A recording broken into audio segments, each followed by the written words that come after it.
Hi friends, నమస్తే. Tasty వంటలకి స్వాగతం. నేను మీ కవిత. టేస్టీ వంటల్లో ఇవాళ రెసిపీ బెల్లం కొమ్ములు లేదా బెల్లం మురుకులు. ఫ్రెండ్స్, మీకు బెల్లం కొమ్ములు పేరు వింటుంటే లేదా బెల్లం కొమ్ములు ఫోటో చూస్తుంటే మీకు ఏమైనా గుర్తొస్తుందా? మన చిన్నప్పుడు స్కూల్ దగ్గరికి వచ్చేవి కదండి ఇవి. నాకైతే చాలా బాగా గుర్తున్నాయి. చాలా ఇష్టంగా కొనుక్కొని తినేవాళ్ళము. మీలో ఎంతమంది వీటిని తిన్నారో, ఎంతమందికి ఇవి తెలుసో కింద కమెంట్ బాక్స్లో కమెంట్ చేయండి. ఇవి ఎలా చేసుకోవాలో తెలుసుకునే ముందు వీటికి కావాల్సిన పదార్థాలు ఒకసారి చూసేద్దాం. 1 కప్పు శనగపిండి, 2 స్పూన్లు బియ్యపు పిండి, 1 కప్పు బెల్లం తురుము, 1/2 స్పూన్ ఇలాచీ పౌడర్ అండ్ వంట నూనె డీప్ ఫ్రైకి సరిపడా.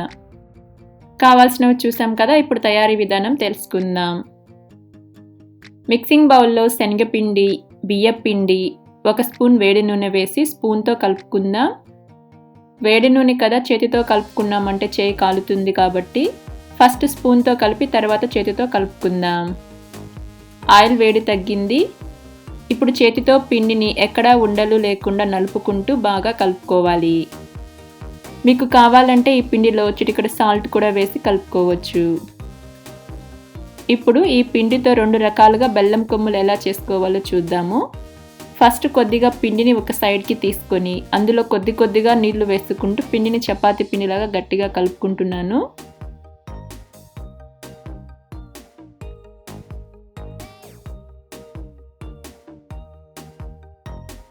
చూడండి, ఈ విధంగా కలుపుకొని చిన్న సైజ్ బాల్ తీసుకొని అరచేతిలో పెట్టుకొని ఈ విధంగా రోల్ చేసుకోవాలి.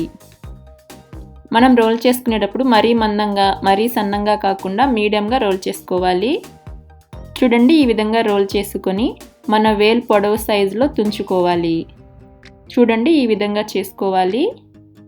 ఇలా చేతితో బెల్లం కొమ్ములను చేసుకోవచ్చు. ఇలా చేసుకోవడం వలన కొంచెం టైం పడుతుంది. ఇంట్లో మురుకులు పిండుకునే గిన్నె లేకపోతే ఈ విధంగా చేతితో బెల్లం కొమ్ములను చేసుకోవచ్చు. చూడండి, చేతితో చేసినవి ఈ విధంగా వస్తాయి.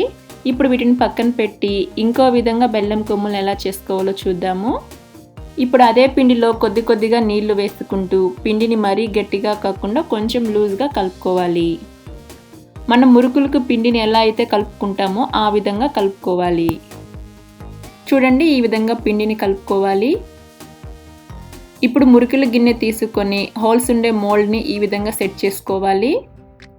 తర్వాత లోపల వైపు ఆయిల్ రాసుకోవాలి. అలాగే పైన గిన్నెకి కూడా ఆయిల్ రాసుకుందాము.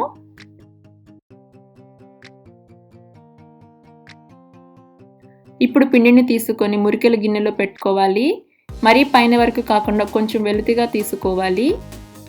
ఈ విధంగా పిండిని కూర్చుకొని పైన గిన్నెను కూడా సెట్ చేసుకోవాలి. ఇప్పుడు కడాయిలో డీప్ ఫ్రైకి సరిపడా ఆయిల్ వేసి వేడి చేసి వీడియోలో చూపిస్తున్న విధంగా మురుకులను పిండుకోవాలి. ఆయిల్ బాగా కాలిన తర్వాతే మురుకులను పిండుకొని మీడియం ఫ్లేమ్లో ఫ్రై చేసుకోవాలి.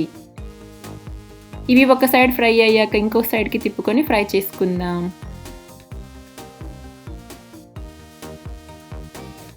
చూడండి, మురుకులు 2 వైపులా చక్కగా కాలాయి. ఈ విధంగా ఆయిల్ నురగలు తగ్గిపోతే మురుకులు ఫ్రై అయినట్లు. ఇప్పుడు వీటిని పక్కకు తీసి చల్లారి పెట్టుకుందాం. ఇప్పుడు అదే ఆయిల్లో చేతితో చేసిన కొమ్ములను వేసుకొని మీడియం ఫ్లేమ్లో మధ్యలో కలుపుకుంటూ ఫ్రై చేసుకోవాలి. చూడండి, ఇవి కూడా ఫ్రై అయ్యాయి. వీటిని కూడా పక్కకు తీసి చల్లారి పెట్టుకుందాం. తర్వాత ప్యాన్లో బెల్లం తురుము కొద్దిగా నీళ్లు వేసి లో ఫ్లేమ్లో కలుపుకుంటూ బెల్లంని కరిగించుకోవాలి. 1 కప్పు శనగపిండికి 1 కప్పు బెల్లం తురుము సరిపోతుంది. మీరు తీపి తక్కువ తినేవారైతే కొంచెం తగ్గించి వేసుకున్నారంటే సరిపోతుంది. ఈ బెల్లం కరిగేలోపు మనం మురుకులను తుంచుకుందాం. చూడండి, ఇవి చేతితో చేసినవి. ఈ మురుకులు చల్లారాయి. ఇప్పుడు వీటిని తుంచి చూద్దాం. చూడండి, ఇవి ఎంత క్రిస్పీగా ఉన్నాయో. ఇప్పుడు వీటిని వీడియోలో చూపిస్తున్న విధంగా తుంచుకోవాలి. వీటిని మరీ పొడిగా తుంచుకోకుండా మనం వేలు పొడవంత సైజులో తుంచుకోవాలి. ఈ విధంగా అన్నింటినీ తుంచి పెట్టుకుందాం. ఇప్పుడు బెల్లం కరిగిందో లేదో చూద్దాం. చూడండి, బెల్లం కరిగింది. దీనిని లో ఫ్లేమ్లో కలుపుకుంటూ ముదురు పాకం వచ్చే వరకు కలుపుకుంటూ పాకం పట్టుకోవాలి. మధ్యలో చెక్ చేసుకుంటూ పాకం వచ్చిందో లేదో చూసుకుంటూ ఉండాలి.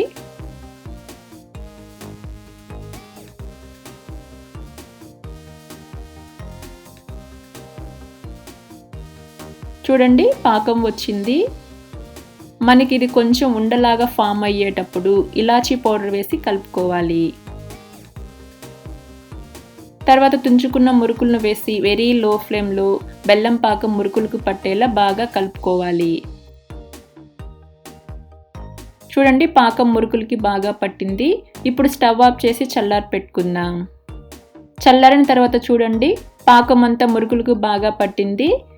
ఇప్పుడు వీటిని వీడియోలో చూపిస్తున్న విధంగా గరిటతో లైట్గా కలుపుకున్నామంటే అవి ఈ విధంగా ఊడొస్తాయి. చూడండి వీటికి పాకం బాగా పట్టి మురుకుల పైన బెల్లం పాకం గులకలుగా కనిపిస్తూ ఉంది. ఈ విధంగా బెల్లం కొమ్ములను చేసుకోవాలి. మురుకుల్ని పాకంలో వేశాక అవి చల్లారిన తర్వాత ఈజీగా ఊడి వస్తాయి. బెల్లం కొమ్ములు రెడీ అయ్యాయి. ఇప్పుడు ప్లేట్లోకి తీసుకుందాం. చూడండి ప్లేట్లో వేస్తుంటే సౌండ్ వస్తూ కరకరలాడుతూ ఉన్నాయి. ఇలా చూస్తుంటే తినాలనిపిస్తుంది కదా. మరి ఆలస్యం ఎందుకు, మీరు కూడా ట్రై చేయండి. చాలా చాలా టేస్టీగా ఉంటాయి. అంతే ఫ్రెండ్స్, ఎంతో టేస్టీ బెల్లం కొమ్ములు లేదా బెల్లం మురుకులు రెడీ అయ్యాయి. మీకు ఈ రెసిపీ నచ్చితే లైక్, షేర్, కమెంట్ చేయండి. ఇంకా మన ఛానల్ని కొత్తగా చూస్తున్న వారు సబ్స్క్రైబ్ అవ్వకుంటే సబ్స్క్రైబ్ అవ్వండి. అలాగే పక్కనే ఉండే బెల్ బటన్ ఒక్కసారి క్లిక్ చేశారంటే నేను ఎప్పుడు వీడియోస్ పెట్టినా మీకు నోటిఫికేషన్ వస్తుంది. Thank you.